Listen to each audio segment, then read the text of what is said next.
Hello, Barry.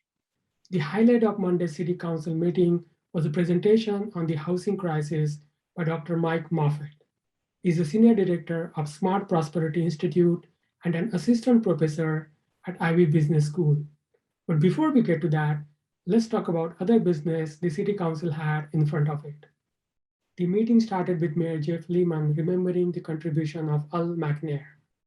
McNair died last week at the age of 74. He was an environmental activist and a planner. I wanted to recognize the passing of a pillar of our community. Mr. Al McNair passed away on September the 14th.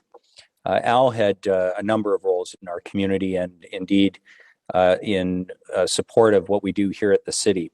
He was a staunch environmental advocate and was co-owner of McNair Planning and Development. He was a lifetime urban planner and was incredibly passionate about protecting natural environments and wildlife in the city of Barrie. He was a longtime member of the Simcoe County Greenbelt Coalition, conservation chair of Nature Barrie, an author, fine musical performer. You could see him on stage with Kempenfelt Community Players and had a role with Theatre by the Bay.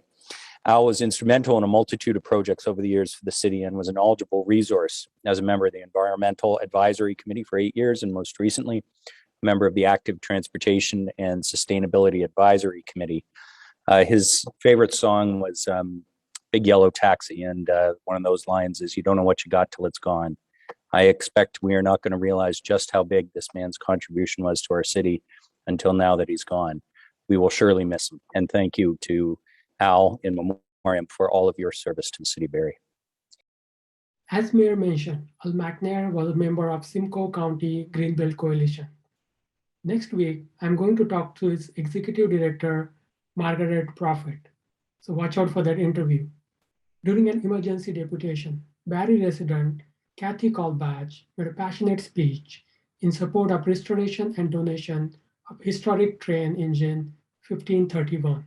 She argued that the engine will bring a heritage vision to Allendale. Thank you, Mayor Lehman and members of council. We have a potential opportunity to work collectively as a county, city, and community together to bring a heritage vision to Allendale. This is an opportunity to elevate heritage tourism in Barrie. Heritage Barrie attended almost every open-air Dunlop event this summer with lots of visitors to our tent. We've added homes to the register, chatted with business owners, provided heritage walking tours via the town crier, and handed out hundreds of self-guided walking tours. In chatting with visitors, we learned of folks who came from Guelph for 3-day visits and stayed at B&Bs in Innisfil, another couple who took the train from Toronto and joined the walking tour. The walking tours were well attended, averaging 10 to 14 persons per tour over the 5 or 6 weekends.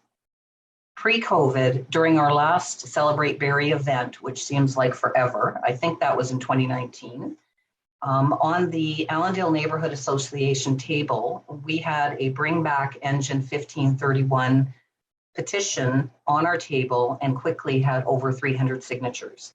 People were excited to talk trains, both locomotive and GO trains. In fact, we have handed out over 1,300 paper trains to children over the years. Engine 1531 is an asset to the city of Barrie and could be a valuable asset to tourism Barrie.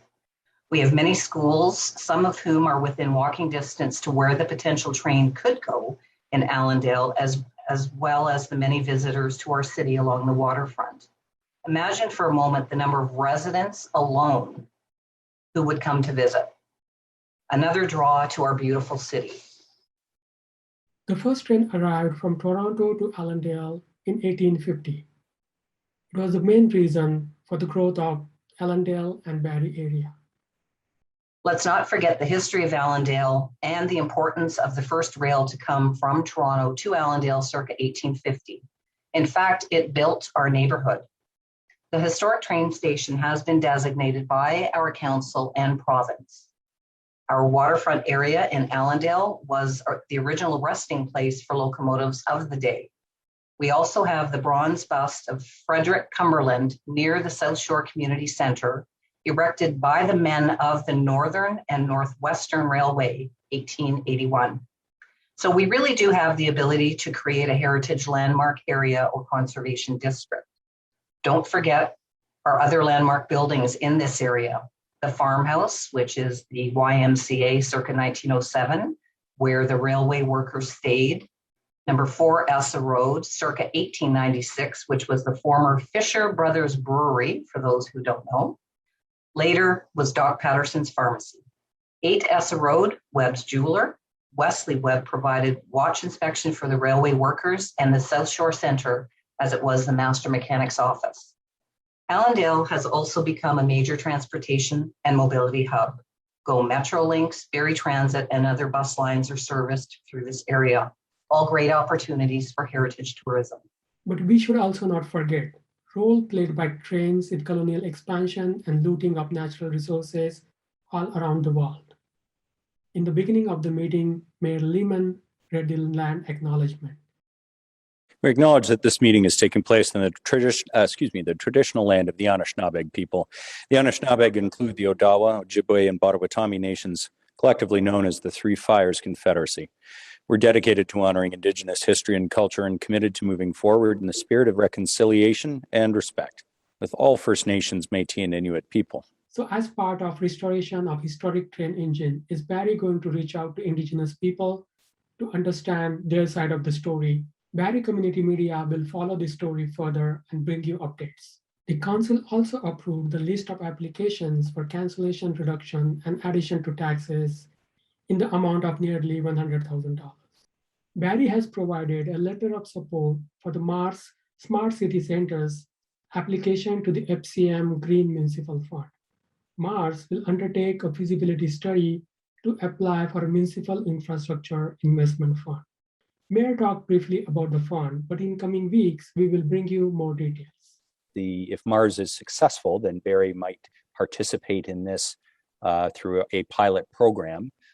But the short version of this is that Mars has been doing wonderful work with the city of Victoria and a few other municipalities, as well as myself. They asked me to join an advisory board, trying to put together a fund similar to the UK's Mayor's Climate Change Fund, the Mayor of London, UK, which has leveraged about a 10x investment by private impact investors, private sector capital, for things like building retrofits and transportation improvements, electrification projects, and so forth to address climate change. Mars is trying to do something similar here. They're applying to the Green Fund to get a grant to conduct a feasibility study, and they've looked for some municipalities to partner with. So I will have more to say on this if they are successful. This was the part 1. In part 2, we will talk about Dr. Mike Moffat's presentation on housing crisis in Barrie. Thank you for watching.